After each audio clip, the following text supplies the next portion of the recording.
بہت سارے ایسے لوگ موجود ہیں جو غیب کا انکار کرتے ہیں۔ وہ کہتے ہیں کہ غیب ہے ہی نہیں، بلکہ غیب کے ذریعے سے کوئی چیز بھی حاصل نہیں کی جا سکتی، یہ لوگوں کا ماننا ہے۔ لیکن آئیے ہم بتاتے ہیں ایک اللہ کا ولی کس طریقے سے اپنی زندگی کا ایک واقعہ بیان کرتے ہیں کہ کس طریقے سے ان کی زندگی میں ایک وقت آیا تھا کہ وہ بہت ہی زیادہ پریشان ہوا کرتے تھے، لیکن جب انہوں نے اس عمل کو کیا، اللہ تبارک و تعالیٰ نے اشرفیوں کی تھیلی غیب سے ان کے گھر پہنچا دی۔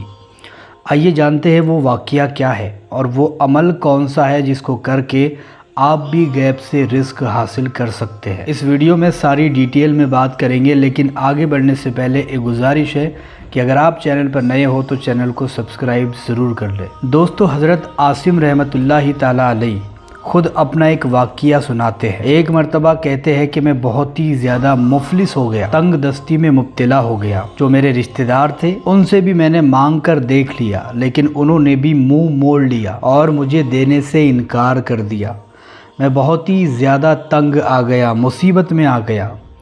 نوبت یہاں تک آ پہنچی کہ میرے گھر میں فاقے ہونے لگے، بھوکے رہنے لگے۔ بالآخر مجبور ہو کر میں نے ایک رات ایک جنگل میں چلا گیا، یعنی کہ کہیں پر جنگل تھا آس پاس میں، وہاں پر میں نے سوچا کہ آج کی رات یہیں پر گزاروں گا، اور ایک جنگل میں چلا گیا اور وہاں پر صلاۃ الحاجت یعنی کہ حاجت کے لیے جو نماز ہوتی ہے نفل، اس کو پڑھا۔ اب یہ 2 رکعت بھی آپ پڑھ سکتے ہو اور 4 بھی پڑھ سکتے ہو، یہ آپ کے اوپر ڈیپینڈ ہوتا ہے۔ تو کہتے ہیں کہ میں نے یہ نماز پڑھی اور نماز پڑھنے کے بعد عاجز اور انکساری کے ساتھ، بڑے ہی ادب کے ساتھ ان کلمات کو پڑھنا اسٹارٹ کیا۔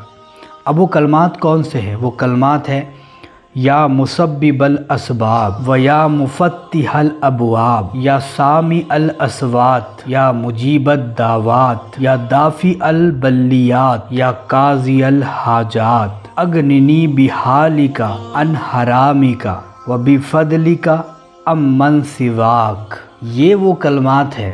کہتے ہیں کہ ان کلمات کو میں بڑے ہی عاجزی کے ساتھ، بڑے ہی ادب کے ساتھ پڑھتا چلا گیا اور پوری رات گزار دی۔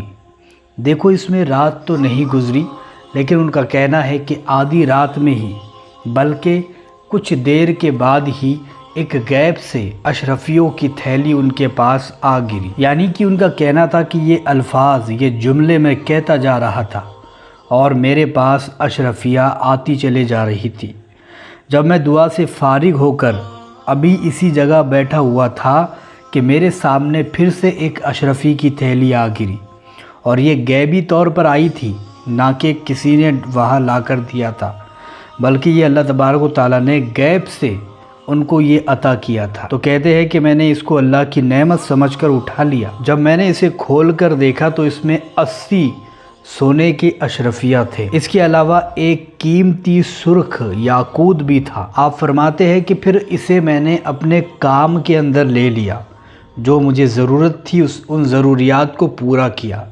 دوستو، دیکھا آپ نے کس طریقے سے ان کی زندگی بدلی ہے، یعنی کہ ایک عمل کو کرنے کے ذریعے سے، ایک عمل کو پڑھنے سے کس طریقے سے اللہ تبارک و تعالیٰ نے ان کو غیبی مدد بھیجی، کس طریقے سے اشرفیوں کی تھیلی ان کے پاس آ کر گری، اور کس طریقے سے انہوں نے اپنی ان ضروریات کو پورا کیا جو ان کے اوپر مصیبتیں، پریشانیاں آئی تھی۔ دوستو، یہ جو کلمات ہیں جو میں نے آپ کو بتائے ہیں، یہ بڑے ہی مفید ہیں، بہت ہی زیادہ خاص کلمے ہیں۔ اگر ان کو پڑھا جائے، اللہ تبارک و تعالیٰ اس بندے کی ضرور مدد کرتا ہے، چاہے وہ غیبی طریقے سے ہو، چاہے کسی بھی طریقے سے ہو۔